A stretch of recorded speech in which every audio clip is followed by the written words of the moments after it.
रहस्यमय लड़की बनी हुई है, जो हरियाणा पुलिस के लिए सबसे बड़ी पहली बनी हुई है। उस हनीप्रीत के साथ आखिरी वक्त तक रहने वाले शख्स को इंडिया न्यूज ने ढूंढ निकाला है। उस शख्स ने कहा है कि हनीप्रीत हमारे साथ करीब 30 से 40 मिनट तक साथ थी, लेकिन उसके बाद एक इनोवा गाड़ी आई और हनीप्रीत को लेकर गई। आपको बता दें, उस शख्स का नाम हम बदला हुआ बताएंगे, क्योंकि उसी के अंडरटेकिंग लेने वाले जिन लोगों का नाम पहली बार सामने आया था उसमें से एक ये है।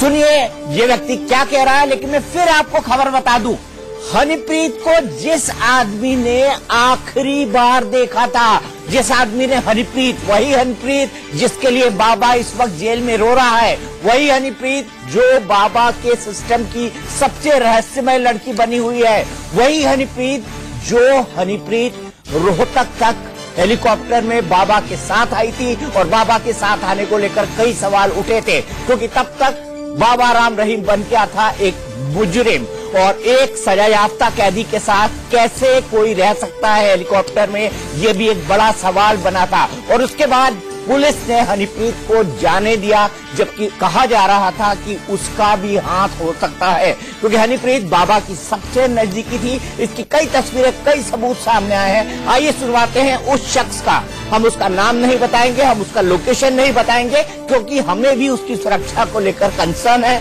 उसकी सुरक्षा को लेकर खतरा है। लेकिन हम ये बता दें, हम पूरे ठोक बजाकर कह रहे हैं कि हमारे सहयोगी राजीव शर्मा ने उसी व्यक्ति को ढूंढा है जिस व्यक्ति को देश और दुनिया में तलाशा दे रहा है। आईबी जिसके बारे में कह रही है कि उसकी हत्या हो सकती है।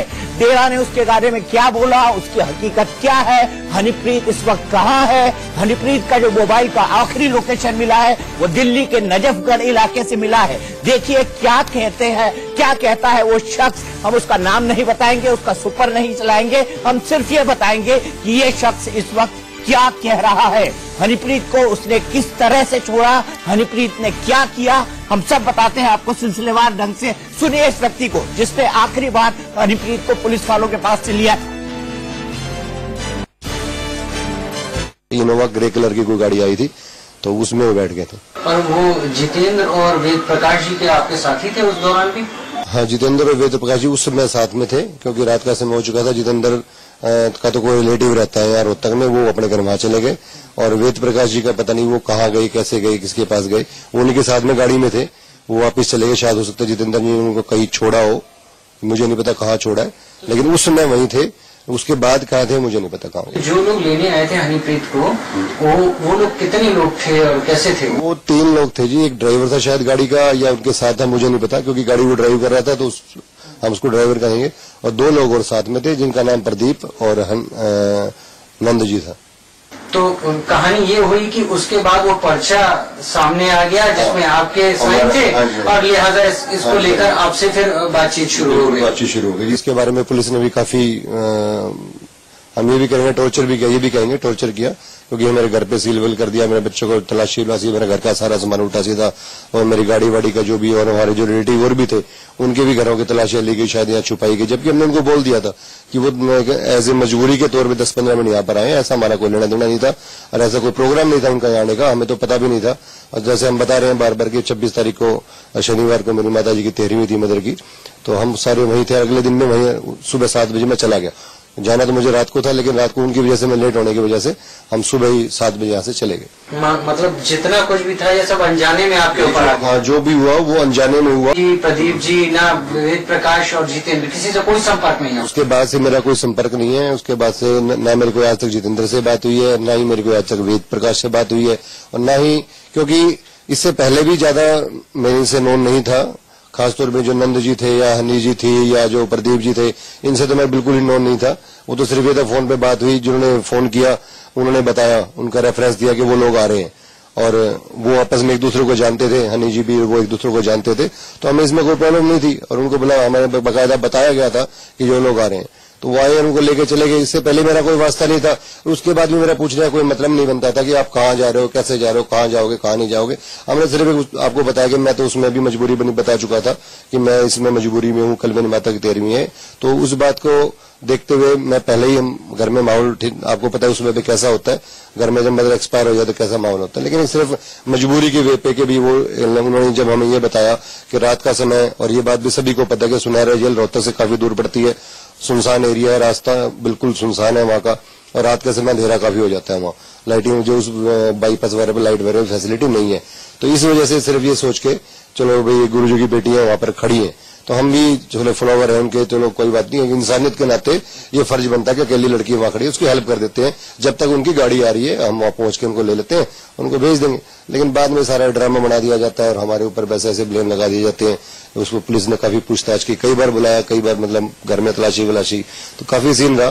तो उसमें भी मतलब घर में काफी परेशानी हुई। डेरे के साथ आप कब से जुड़े रहे? डेरे से जुड़े सर 10-15 साल तो कम से कम हो चुके हैं। हाँ जी। जाते रहते थे सिरसा और जाते रहते थे गुरसर मोरिया? नहीं, गुरसर मोरिया हमारा कोई लेना देना नहीं था। गुरसर मोरिया हम कभी नहीं गए, क्योंकि सत्संग में हमारा जाना आना होता था।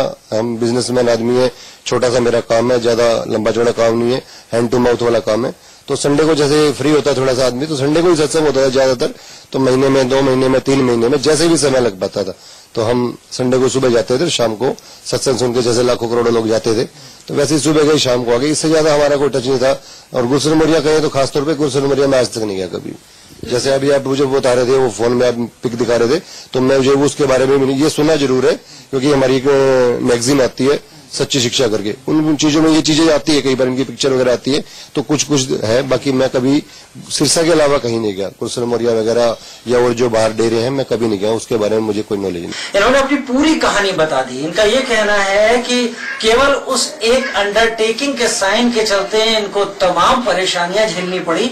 इनकी कोशिश तो थी कि किसी की मदद कर सके, और वो भी डेरे की संचालिका की तरफ से, जो इस वक्त देख रही थी, उनकी तरफ से फोन आने के बाद। लेकिन इन्हें पता नहीं था कि उसके बाद इन्हें इतनी परेशानियां झेलनी पड़ेंगी। संजय जी ने अपनी तमाम प्रीत को इन्होंने लिया, अपने घर पर लाए, एक एक कहानी हमारे साथ साझा की है, और सिर्फ यही कहना है कि ये तो अनजाने में ही इस सारे झमेले में फंस गए, जिसका इनको बहुत कुछ नुकसान भी हुआ है, बहुत कुछ परेशानियां भी इनको झेलनी पड़ी है। तो सबसे बड़ी खबर, हनीप्रीत को जिस शख्स ने रात 10 बजे इनोवा गाड़ी में छोड़ा था, हनीप्रीत को जिसने लिया था जहां पर वो बाबा राम रहीम के साथ रोहतक की सुनहरिया जेल पहुंची थी, हनीप्रीत के बारे में एक एक बात इसने बताई है कि कैसे उसने इनोवा गाड़ी से हनीप्रीत को छोड़ा और आखिरी बार रात 10 बजे देखा। हम इस व्यक्ति का नाम नहीं बताएंगे, हम इस व्यक्ति का आपको और कुछ जानकारी इसके बारे में नहीं देंगे, क्योंकि इसको अभी फिलहाल खतरा हो सकता है। हम उसकी सुरक्षा के लिए ले रहे हैं। और मेरे साथ मेरे 3 सहयोगी जुड़ रहे हैं। राजीव शर्मा जुड़ रहे हैं, मेरे सहयोगी राजीव शर्मा इस वक्त हमारे साथ एक अज्ञात लोकेशन से बने हुए हैं। मैं राजीव से ये भी रिक्वेस्ट करूंगा कि राजीव कृपया हम इनका नाम न बताएं, इनका ये न बताएं कि ये इस वक्त कहां पर मौजूद है, लेकिन आप ये जरूर बताएं कि उसने, और बिना किसी का नाम लेकर बताएं कि आखिरी वक्त क्या हुआ। राम रहीम की तथाकथित बेटी, जो उसकी रहस्यमयी प्रेमिका भी बनी हुई है, कथित तौर पर जो उसकी सबसे बड़ी राजदार बनी हुई है, कथित तौर पर आईबी जिसके बारे में कह रही है कि उसको शायद मार दिया गया है, कथित तौर पर वो हनीप्रीत इतनी रहस्यमय क्यों है और ये व्यक्ति इतना इंपॉर्टेंट क्यों है सभी के लिए।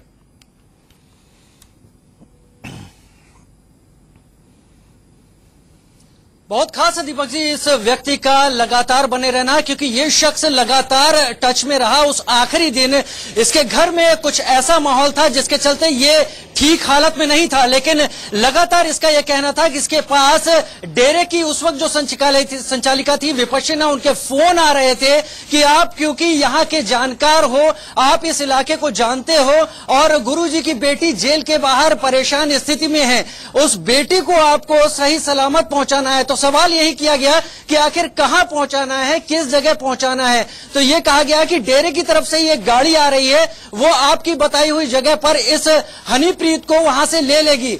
लेकिन वो इंतजार इस शख्स का लंबा होता गया। हालांकि ये शख्स लगातार ये कहता रहा कि मेरे घर में हालात बुरे हैं, मेरे घर में एक मातम की स्थिति है, मैं नहीं रुक सकता। लेकिन उस पर दबाव लगातार बनाया जाता रहा। और फिर रात में देर रात जब इससे तमाम पुलिस अधिकारियों ने भी उस वक्त पूछताछ की, आप कौन हैं, कहां से हैं, किस लिहाज से जुड़े हुए हैं, तो यह पता चला कि 15 साल से ये डेरे के संपर्क में लगातार रहा है। और उसके बाद इस शख्स को कहा गया कि ये ले जा सकता है हनीप्रीत को। लेकिन तब पुलिस अधिकारियों ने यह भी कहा कि आखिर हनीप्रीत क्या आपको जानती है कि नहीं है।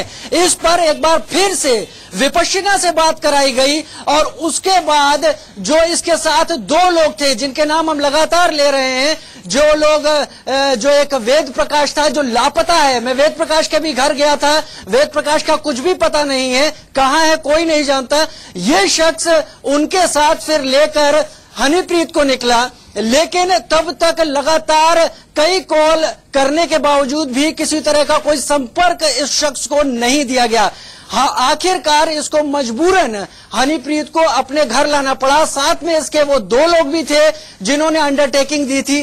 करीब 40 मिनट का वक्त हनीप्रीत ने इसके घर के कमरे में गुजारा। और इसका यह कहना है कि हनीप्रीत उस वक्त गुमसुम थी, अकेले बैठी हुई थी, चुपचाप थी, किसी से बात नहीं कर रही थी। लगातार वो अंदर रही जब तक कि डेरे की तरफ से इस शख्स के पास फोन आने शुरू नहीं हो गए। और वो फोन उस गाड़ी के थे जिस गाड़ी में ले जाने का है, जिस गाड़ी में छोड़ने का आदेश इसको फोन पर दिया गया था। जब वो फोन आने शुरू हो गए तब उसके बाद इसने हनीप्रीत से बात कराई। और तब समय तय हुआ, रात में करीब 11 बजे का वक्त इस शख्स बता रहा है कि ये उस जगह बताई हुई जगह पर जहां पर डेरे की तरफ से इसके साथ तय हुआ, वहां पर ये ले गया। गाड़ी इनोवा गाड़ी थी जो खुलकर कह रहा है। इनोवा गाड़ी में 3 लोग सवार थे। एक शख्स जो कि ड्राइविंग सीट पर था वो उस सीट से लगातार नहीं हटा, वहीं बैठा रहा। तो इसका यह मानना है कि शायद वो ड्राइवर हो या यह भी हो सकता है कि वो कोई और हो। 2 लोग गाड़ी से उतरे और उन 2 लोगों ने अपना नाम नंद जी और प्रदीप बताया। यहां पर यह बात भी खास है कि वो लोग आ कहां से रहे थे दीपक जी। जब इसने ये पूछा कि आप आ किधर से रहे हो, क्योंकि रास्ता नहीं समझ में आ रहा था, उन्होंने कहा हम चले तो गोहाना से हैं, लेकिन कहां से आ रहे हैं, किधर आ रहे हैं, ये हमें नहीं पता, ना हम आपको बता पाएंगे। आप हमें अपनी लोकेशन बताओ, उस हिसाब से हम आपसे मिलेंगे। उसके बाद हनीप्रीत को लेकर ये गाड़ी निकल गई किधर, उसके बारे में जब इसने पूछा कि क्योंकि मुझसे सवाल जवाब किया जा सकता है, तो इस शख्स को यह बताया गया कि हम हिसार की तरफ जाना चाहते हैं। लेकिन फिर गाड़ी कहां गई, फिर हनीप्रीत कहां गई, न इस शख्स को पता है न कुछ भी। और उसके बाद से लगातार इस शख्स को पुलिस की तरफ से सर्च झेलनी पड़ी। इसके रिश्तेदारों के घर तक में सर्च की गई। अभी भी यह शख्स बहुत बुरी तरह से डरी हुई स्थिति में है। जिस बात की हम लगातार बात कह रहे हैं, जिसको आप भी लगातार कह रहे हैं, वो इस शख्स ने दोहराई कि मुझे खुद पर भी खतरा है, इसलिए मैं अब ज्यादा किसी से बात नहीं करना चाहता हूं, मैं खुद परेशान हो गया हूं इन सारी चीजों से। लेकिन जब हमने जोर दिया कि क्या आप कुछ और बता सकते हैं कि हनीप्रीत कहां गई हो सकती है, इसने सिर्फ इतना कहा कि आखिरी मैंने उनकी बातचीत यही सुनी थी कि हमें हिसार की तरफ कहीं जाना है। कहां जाना है ये उन 2 लोगों ने भी साफ नहीं किया और ये शख्स को अभी भी नहीं पता है। बहुत डरी हुई स्थिति में है, बहुत ज्यादा इस वक्त हिचकिचा रहा है अपनी बात करते हुए। लेकिन सिलसिलेवार इसको वो सारी चीजें पता हैं जो उस रात 25 अगस्त की रात घटी। रात 11 बजे तक इसके घर में हनीप्रीत किस हालत में थी और ये किस हालत में छोड़ने गया है, किस हालत में लेके आया है, वो सारी कथाएं, वो सारी घटना इसको सिलसिलेवार याद है। दीपक जी, क्या किसी ने उसको ये बताया कि हनीप्रीत को आखिरकार हेलीकॉप्टर में बिठाया किसने था? क्योंकि इस बात को भी लेकर कई सवाल उठे कि हनीप्रीत को हेलीकॉप्टर में किसने बिठाया था, किसने ऑथोराइज किया था कि एक सरकारी हेलीकॉप्टर के अंदर जो सजा याफ्ता मुजरिम है उसकी एक तथाकथित बेटी जाएगी।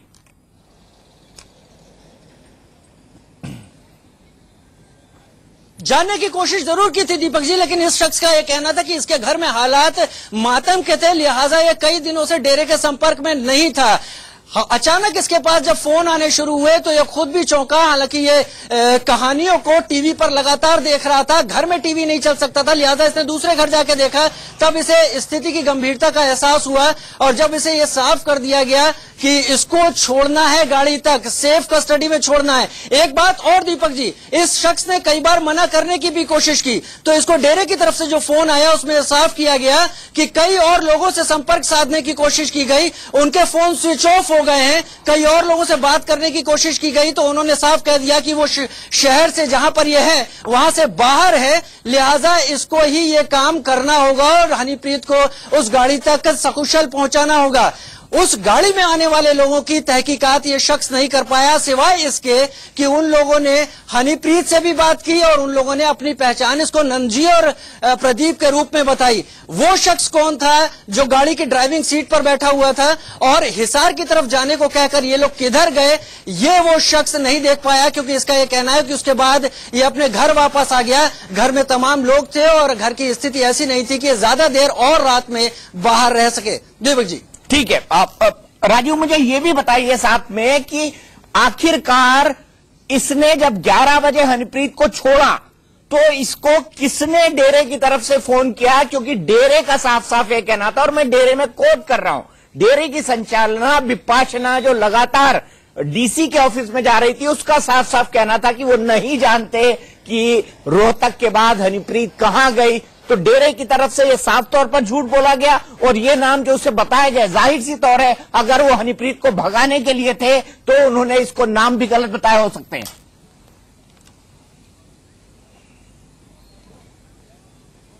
दीपक जी, यही नाम था जो नाम आप लगातार ले रहे हैं, यही नाम था और ये शख्स लगातार इसी नाम का हवाला दे रहा है। इसका कहना था कि शाम से इसके पास विपशना के नाम से ही फोन आ रहे थे और वही इससे बात कर रही थी।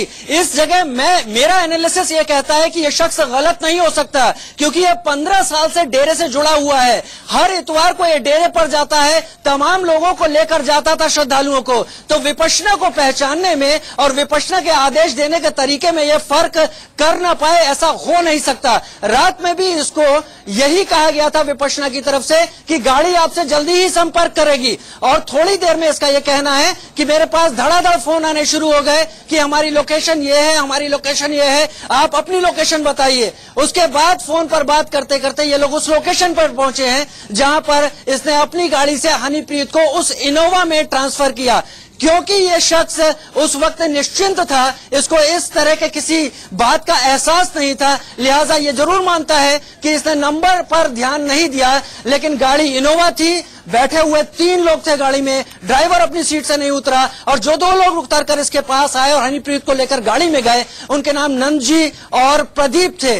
वो लोग हिसार की तरफ किधर लेकर गए, आखिर हिसार में लेकर गए या कहीं और लेकर गए, इसके बारे में इस शख्स को कुछ भी पता नहीं है। दीपक जी, ठीक है राजू, हम आपके पास आएंगे, लेकिन राजू आप अधिकृत प्रवक्ता हैं, डेरे की जो इस वक्त चेयरमैन है, डेरे की जो एक्टिंग चीफ है, जिनका यह कहना है कि राम रहीम ही डेरा प्रमुख रहेंगे, जेल से चलाते रहेंगे, उनका नाम है संचालिका का विपाशना। उन्होंने साफ साफ कहा था कि हनीप्रीत के साथ हमारा कोई संपर्क नहीं है, जबकि यह शख्स साफ साफ बता रहा है कि विपाशना ने साफ साफ झूठ बोला। वो विपाशना जो अभी तक सरकारी अधिकारियों के चक्कर लगा रही थी और उसको आज तक पुलिस ने पूछताछ नहीं की, उससे नहीं पूछा। ये सब जानने के बाद जो इस व्यक्ति ने पुलिस को ऑलरेडी बता दिया था, ये भी सबसे बड़ा सवाल है। आइए देखते हैं विपशना ने क्या कहा था, फिर हम वरुण के पास चलेंगे। वरुण सर्च ऑपरेशन पूरा देख रहे थे, वरुण बताएंगे कि विपशना के झूठ बोलने का कारण क्या हो सकता है। हनीप्रीत वो कहां पर हैं?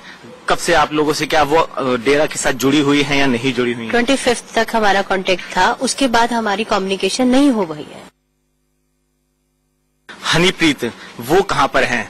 कब से आप लोगों से क्या वो डेरा के साथ जुड़ी हुई है या नहीं जुड़ी हुई है? 25 तक हमारा कांटेक्ट था, उसके बाद हमारी कम्युनिकेशन नहीं हो पाई है। वरुण के पास हम चलते हैं सीधे। वरुण हमारे साथ है। वरुण, आपने विपश्यना से बात की थी, यानी हनीप्रीत के बारे में विपश्यना ने साफ साफ झूठ बोला था। उसने कहा था मेरा कोई संपर्क नहीं है, जबकि भगाने के अंदर मदद अगर किसी ने की है तो विपश्यना ने की है, क्योंकि विपश्यना ने ही उस गाड़ी को कोऑर्डिनेट किया था।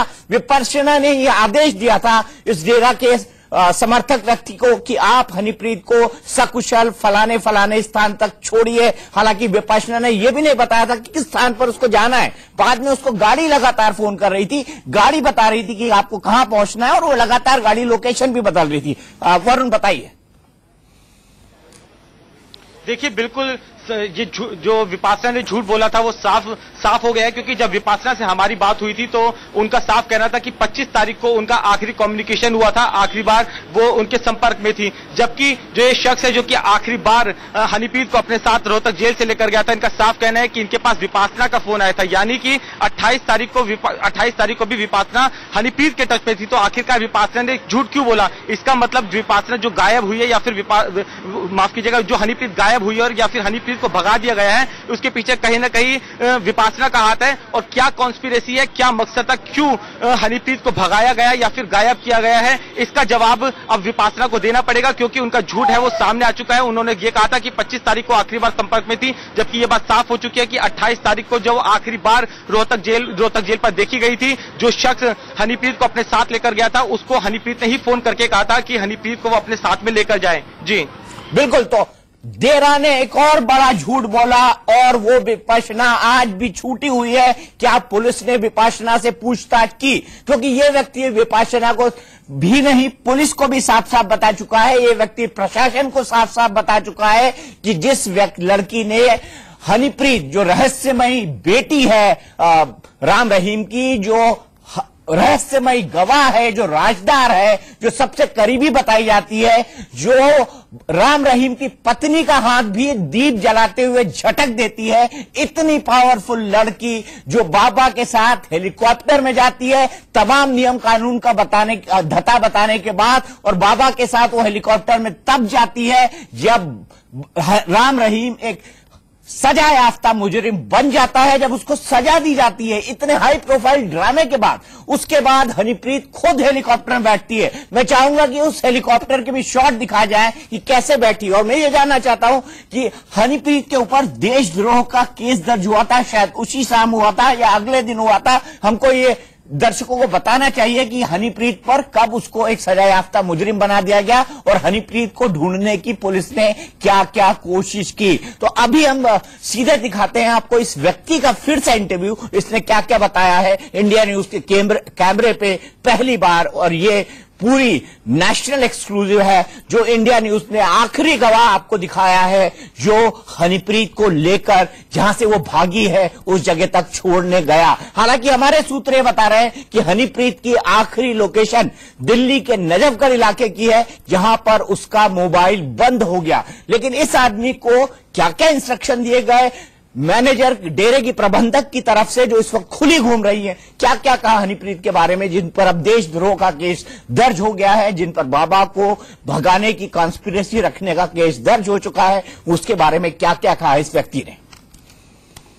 इनोवा ग्रे कलर की कोई गाड़ी आई थी, तो उसमें वो बैठ गए थे। पर वो जितेंद्र और वेद प्रकाश जी के आपके साथी थे उस दौरान भी?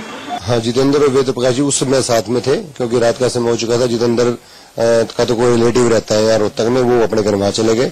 और वेद प्रकाश जी का पता नहीं वो कहाँ गए, कैसे गए, किसके पास गए, वो उनके साथ में गाड़ी में थे, वो वापिस चले गए। शायद हो सकता है जितेंद्र ने उनको कहीं छोड़ा हो, मुझे नहीं पता कहाँ छोड़ा है, लेकिन उस समय वहीं थे। उसके बाद कहाँ थे मुझे नहीं पता कहाँ। जो लोग लेने आए थे हनीप्रीत को, वो लोग कितने लोग थे और कैसे थे? वो 3 लोग थे जी। एक ड्राइवर था शायद गाड़ी का, या उनके साथ था, मुझे नहीं पता, क्योंकि गाड़ी वो ड्राइव कर रहा था, तो हम उसको ड्राइवर कहेंगे। और 2 लोग और साथ में थे, जिनका नाम प्रदीप और नंद जी था। तो कहानी ये हुई कि उसके बाद वो पर्चा सामने आ गया जिसमें आपके साइन थे, और लिहाजा इसको लेकर आपसे फिर बातचीत शुरू हो गई। जिसके बारे में पुलिस ने भी काफी हम ये भी करेंगे, टॉर्चर भी किया, ये भी कहेंगे टॉर्चर किया, क्योंकि मेरे घर पे सील कर दिया, मेरे बच्चों को तलाशी मेरे घर का सारा सामान उठा सीधा, और मेरी गाड़ी वाड़ी का जो भी, और हमारे जो रिलेटिव और भी थे उनके भी घरों की तलाशी ली गई, शायद यहाँ छुपाई गई, जबकि हमने उनको बोल दिया था कि वो एज ए मजबूरी के तौर पे 10-15 मिनट यहाँ पर आए, ऐसा हमारा कोई लेना देना नहीं था और ऐसा कोई प्रोग्राम नहीं था उनका यहाँ आने का, हमें तो पता भी नहीं था। और जैसे हम बता रहे हैं बार बार की 26 तारीख को शनिवार को मेरी माता जी की 13वीं थी मदर की, तो हम सारे वहीं थे। अगले दिन में वहीं सुबह 7 बजे मैं चला गया, जाना तो मुझे रात को था, लेकिन रात को उनकी वजह से मैं लेट होने की वजह से हम सुबह ही 7 बजे यहाँ से चले गए। मतलब जितना कुछ भी था ये सब अनजाने में आपके ऊपर? हाँ, जो भी हुआ वो अनजाने में हुआ, और वो सारा कुछ जानबूझ के सिर्फ पेपर में नाम होने की वजह से वो सारा मेरे ऊपर थोप दिया गया। उसके बाद से हनीप्रीत, ना उन दोनों नंद जी, प्रदीप जी, ना वेद प्रकाश और जितेंद्र, किसी से कोई संपर्क नहीं है? उसके बाद से मेरा कोई संपर्क नहीं है। उसके बाद से ना मेरे को आज तक जितेंद्र से बात हुई है, ना ही मेरे को आज तक वेद प्रकाश से बात हुई है, और ना ही, क्योंकि इससे पहले भी ज्यादा मैं इनसे नोन नहीं था, खासतौर पे जो नंद जी थे या हनी जी थी या जो प्रदीप जी थे, इनसे तो मैं बिल्कुल ही नोन नहीं था।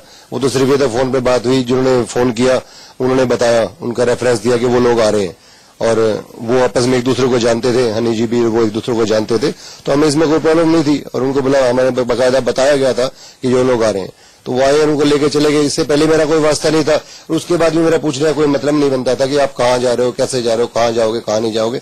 हमने सिर्फ आपको बताया कि मैं तो उसमें भी मजबूरी बनी बता चुका था कि मैं इसमें मजबूरी में हूँ, कल मेरी माता की 13वीं है, तो उस बात को देखते हुए मैं पहले ही घर में माहौल ठीक, आपको पता है उसमें भी कैसा होता है, घर में जब मदर एक्सपायर हो जाए तो कैसा माहौल होता है, लेकिन सिर्फ मजबूरी के वे पे के भी वो उन्होंने जब हमें ये बताया कि रात का समय, और ये बात भी सभी को पता है कि सुनहरा जेल रोहतक से काफी दूर पड़ती है, सुनसान एरिया है, रास्ता बिल्कुल सुनसान है वहाँ का, और रात का समय अंधेरा काफी हो जाता है वहाँ, लाइटिंग जो उस बाईपास वगैरह पर लाइट वगैरह फैसिलिटी नहीं है, तो इस वजह से सिर्फ ये सोच के चलो भाई गुरुजी की बेटी है वहां पर खड़ी है, तो हम भी चलो फॉलोवर है उनके, चलो कोई बात नहीं, इंसानियत के नाते ये फर्ज बनता है कि अकेली लड़की वहां खड़ी है, उसकी हेल्प कर देते हैं, जब तक उनकी गाड़ी आ रही है हम वहां पहुंच के उनको ले लेते हैं, उनको भेज देंगे। लेकिन बाद में सारा ड्रामा बना दिया जाता है और हमारे ऊपर वैसे ऐसे ब्लेम लगा दिए जाते हैं। उसको पुलिस ने काफी पूछताछ की, कई बार बुलाया, कई बार मतलब घर में तलाशी, तो काफी सीन रहा, तो उसमें भी मतलब घर में काफी परेशानी हुई। डेरे के साथ आप कब से जुड़े रहे? डेरे से जुड़े सर 10-15 साल तो कम से कम हो चुके हैं। हाँ जी। जाते रहते थे सिरसा और जाते रहते थे गुरसर मोरिया? नहीं, गुरसर मोरिया हमारा कोई लेना देना नहीं था, गुरसर मोरिया हम कभी नहीं गए, क्योंकि सत्संग में हमारा जाना आना होता था। हम बिजनेसमैन आदमी है, छोटा सा मेरा काम है, ज्यादा लंबा चौड़ा काम नहीं है, हैंड टू माउथ वाला काम है, तो संडे को जैसे फ्री होता है थोड़ा सा आदमी, तो संडे को ही सत्संग होता था ज्यादातर, तो महीने में 2 महीने में 3 महीने में जैसे भी समय लग पाता था, तो हम संडे को सुबह जाते थे, शाम को सत्संग सुन के जैसे लाखों करोड़ों लोग जाते थे, तो वैसे ही सुबह गए शाम को आ गए, इससे ज्यादा हमारा कोई टच नहीं था। और गुरसर मोरिया कहे तो खासतौर पे गुरसर मोरिया में आज तक नहीं गया कभी। जैसे अभी आप मुझे बता रहे थे, वो फोन में आप पिक दिखा रहे थे, तो मैं मुझे उसके बारे में भी नहीं, ये सुना जरूर है, क्योंकि हमारी एक मैगजीन आती है सच्ची शिक्षा करके, उन चीजों में ये चीजें आती है, कई बार इनकी पिक्चर वगैरह आती है, तो कुछ है, बाकी मैं कभी सिरसा के अलावा कहीं नहीं गया, गुरसर मोरिया वगैरह या और जो बाहर डेरे हैं मैं कभी नहीं गया, उसके बारे में मुझे कोई नॉलेज नहीं। इन्होंने अपनी पूरी कहानी बता दी। इनका ये कहना है कि केवल उस एक अंडरटेकिंग के साइन के चलते इनको तमाम परेशानियां झेलनी पड़ी। इनकी कोशिश तो थी कि किसी की मदद कर सके, और वो भी डेरे की संचालिका की तरफ से, जो इस वक्त देख रही थी, उनकी तरफ से फोन आने के बाद। तो पत्रिका का नाम है सच्ची शिक्षा, लेकिन बाबा देता था झूठ की शिक्षा। मोटे तौर पर यह साफ हो चुका है। हम सीधे चलते हैं हमारे सहयोगी प्रकाश के पास। प्रकाश, सिर्फ 1 मिनट में, क्योंकि मुझे ब्रेक लेना है, मैं आपसे यह जानना चाहता हूं कि हनीप्रीत क्यों इतनी रहस्यमयी है, उसका क्या इंपॉर्टेंस है इस केस के लिए, और कैसे आज पूरा देश और दुनिया हनीप्रीत के बारे में जानना चाह रहा है, और वो इस केस की सबसे अहम कड़ी बन गई है। बहुत संक्षिप्त में दीपक, आप अंदाजा लगा सकते हैं कि वो कितनी महत्वपूर्ण थी कि उनका परिवार पीछे था।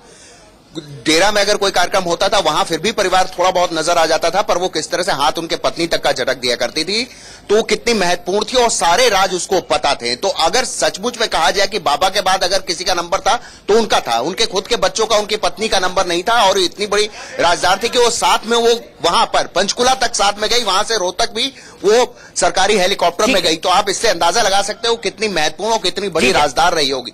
ठीक है प्रकाश, मैं आपके पास फिर आऊंगा। राजीव, आप हमारे साथ बने रहिए। इस वक्त जो सबसे बड़ी नेशनल एक्सक्लूसिव चल रही है, या मैं कहूं जिस खबर पर इंटरनेशनल नजर है, इंटरनेशनल एक्सक्लूसिव बनी हुई है कि हनीप्रीत आखिरकार कहां है, उसको किस आखिरी शख्स ने छोड़ा था। यह बात अब स्थापित हो रही है कि डेरा की संचालिका विपश्यना ने बाकायदा भागने में हनीप्रीत की